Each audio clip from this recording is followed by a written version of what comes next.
Thank you so much. I appreciate it, gentlemen, for being here with us, hanging into the very bitter end. Don't worry, I'm not going to make any SEC commentary, about how great the Gators are. They are. I go Gators. But I do want to echo my colleague from Georgia's sentiments, particularly about the NFL package. You have no idea how much my mother's heart was broken as a very valuable, loyal customer. She was heartbroken about that whole situation and has never let me hear the end of it. So just putting my 2 cents in as personal privilege right there. But going to jump to you, Mr. Oran, talking about the younger generation, me being a millennial serving here in this chamber, trying to get a better sense really for how you're meeting that millennial and Gen Z audience. So are younger generations generally consuming sports differently? I personally believe they are. Particularly either on our phones or tablets instead of a television. Clearly, there's got to be some data out there highlighting that. And if so, how does this impact the future of the industry and how companies are making decisions in sports media specifically? Thank you for the question. I do one quick comment to Mr. Balderson. We got to get more Big Ten on this panel here. I don't know what's going on. Couldn't agree with you more, sir. Easy. I think you're right that what the leagues have recognized is that younger people are watching games differently, and what that means is that they're not sitting down for a 3-hour game, and they're happy to follow the highlights of a game on TikTok, even if they're not seeing it in real time. And one of the big areas that the leagues are looking to grow is to try to figure out how to get younger millennials and Gen Z into watching games longer, because that's then where they can sell more advertising, buy it, and make more money out of it. Do you have any data that reflects a generational divide in, say, on your phone or tablet versus television and the generational divide? I have none in front of me now. Okay.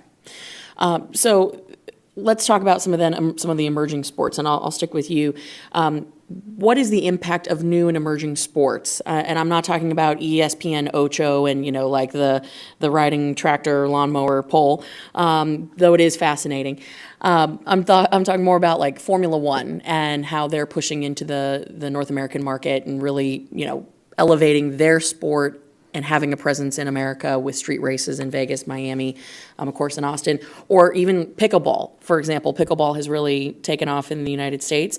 What kind of impact are those emerging sports having on the sports media contracts? It's interesting that you picked those two sports, because the nirvana for every sport, big or small, is to get a linear television contract.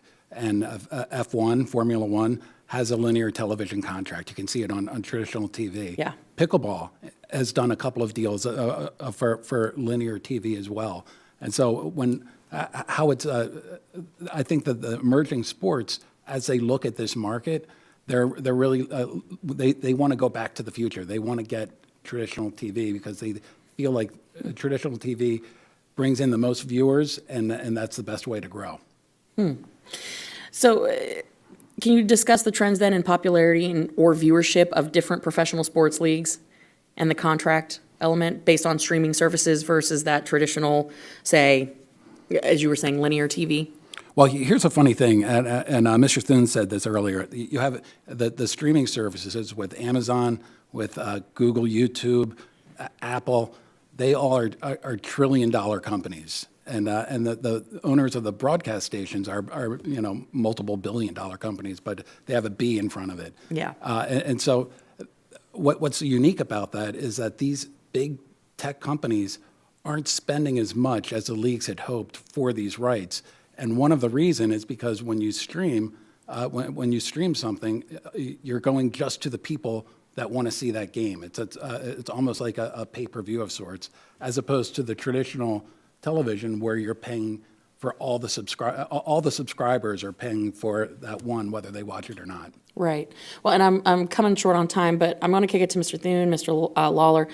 With so many options to view sports content than ever before, how can industry continue to innovate and offer different options to consumers while ensuring the sustainability of the sports media ecosystem? Well, thankfully, as I said before, pay TV still is the stopping point for the biggest sports fans. You can't get the same level of sports, even if you cobble together all the different streaming services. So pay TV, thankfully, is that bastion of sports rights. But we do have to do more to make sure that our experiences can capture those other streaming products and have the ability to search and discover, subscribe, unsubscribe, toggle through from a pay TV experience to a Netflix or to a Amazon, et cetera. And that's some of the things that we're working on in the investments we're making at DirecTV. Okay. I wish I had more time to answer this question because I have a lot of facts behind it, but I think the bottom line is less exclusivity will provide more opportunity for fans.